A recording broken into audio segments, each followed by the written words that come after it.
Hindi po yan binabalutan ng plastic. Ayan, basang-basa siya o nagmo-moist siya o kaya po ganun na nangyari. Ang daming tubig nung Ad Pro, boss. O so shorted yan o, naliligo. O yan o, basa siya o.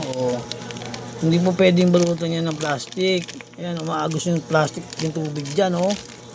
Ang daming tubig, boss o. Kaya mangyayari shorted to, boss. Ayan o. Kakalawangan yung terminal niya. Ayan o, basang-basa ng tubig o. Lagyan ba naman ng plastic ng yelo, boss? Hindi po ito nilalagyan ng plastic ng yelo, boss. Aray ko po. Ayan o. Okay sana, ganyan lang, boss. Kahit mabasa yan, goods yan. At least makakalabas yung tubig.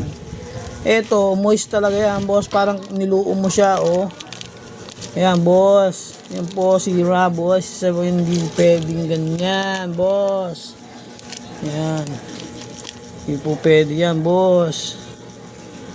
Yun, salamat po. NMAX B2. Nag-e-error. Ang ganda naman nito, boss.